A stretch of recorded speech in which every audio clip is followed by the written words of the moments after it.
This is Chalet refugee camp in the north of the country, and it's been here now for 17 years, enduring testament to Afghanistan's wars. Originally there were tents here, now it's mud hovels. Chalet's taken on an air of permanence like the Palestinian camps of Lebanon, except the poverty and despair here is on an altogether different level. Sadiqa, a wealthy woman from Kabul, has made the long journey up here with an agent, Nargis. Sadiqa, in the leather coat, has come shopping. And our team will have to move carefully here. It's not clear they'll be able to film what's about to happen. Because Sadiqa has come to buy a child. A boy, obviously. Nobody wants a girl.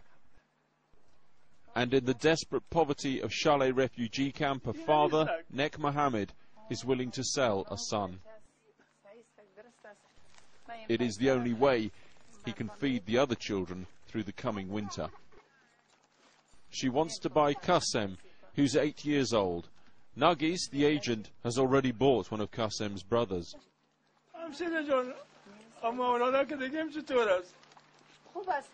The father, Nek Mohammed, begs to know how that boy's doing in Kabul. He's fine, they say.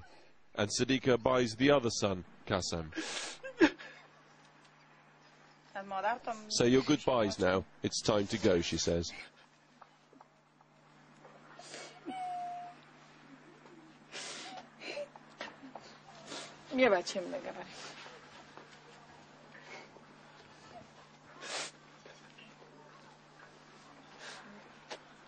At this point, our translator had to ask, surely this is wrong. Yes, you are right. It's cruel, but I have two aims here. First, to give this boy a bright future and a good education. And second, to save their other children. The winter is coming, and I have given them money, so the children don't die of hunger. The going rate for an 8-year-old boy in Afghanistan today, $1,500. I sold a piece of my heart to stop my 4 other children dying of hunger. I don't have an elder son. I'm also sick. My kidney is failing. My body is in pain. Sadiqa and her agent Nargis were happy to be named but not shown. Nargis has brokered the deal. This is the second child they're selling because of the problems they face. We can't stand this either. Here the question Afghans ask everywhere. What happened to all the aid the West poured into this country? 7 years of massive intervention and Afghans still live with their toilet and kitchen in the same space. As one farmer put it, trying to scrape a living in the drought-stricken fields. People are going to Iran and Pakistan or joining the Taliban because they're poor and don't have a future. You don't have far to go to find the Taliban.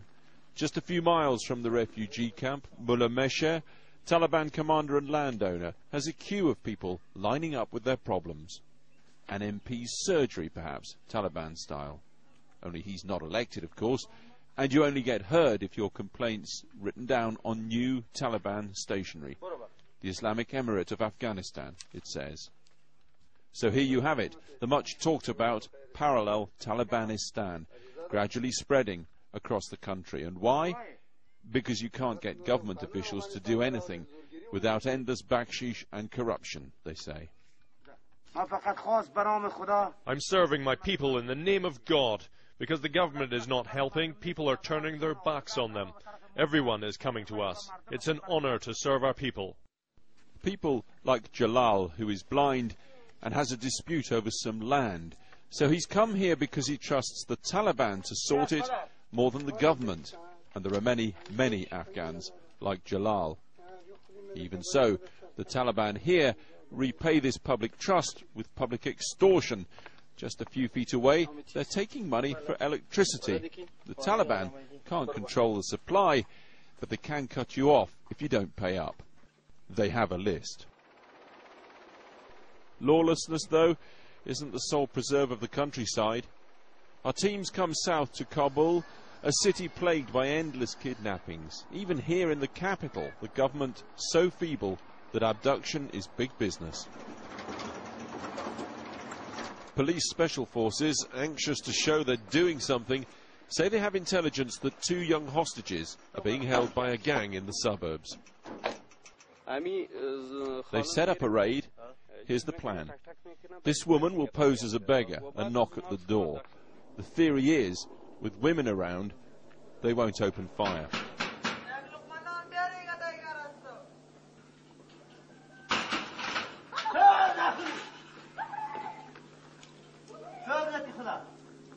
And on this occasion, it all seems to go like clockwork.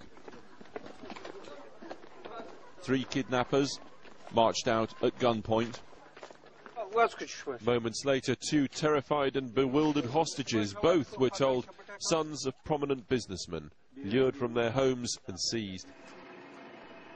There are scores of kidnaps around Kabul every year. The police say these 2 had been held for almost 3 weeks. Hamyun Nasefi is never far from his Kalashnikov these days. One of the country's most prominent hostages, a cousin of the former king of Afghanistan. He was kidnapped and held in this well with another hostage for 10 days. One of the kidnappers told me they wanted money. I told them, I am not a businessman. I'm not working for the government. I don't have property. His answer was very brutal. He said, when we cut off your finger and send it to your family, we'll find your property and your money. Police in Kabul reckon at least 30 people are currently abducted. Setting up a meeting with kidnappers is obviously dangerous, unpredictable. It's almost unheard of for such people to talk openly, still less show off their operation. Channel 4 News gained such access after weeks of negotiation. And here is Mateen Khan. The hair's a badge of status for bandits. You are now in the heart of an ongoing kidnap in the suburb of Kabul. The penalty if Khan is caught is death. He's keen to try and justify himself. We are not dealing with poor people. We're only going to kidnap the people who have taken foreign money from all over the world, but who have kept it for themselves. We will kidnap their children. You see their 6-year-olds sitting in the back seat of a Lexus, the latest model, the model people abroad can't even afford. So we kidnap these type of children to get the money off their families, the money they have stolen.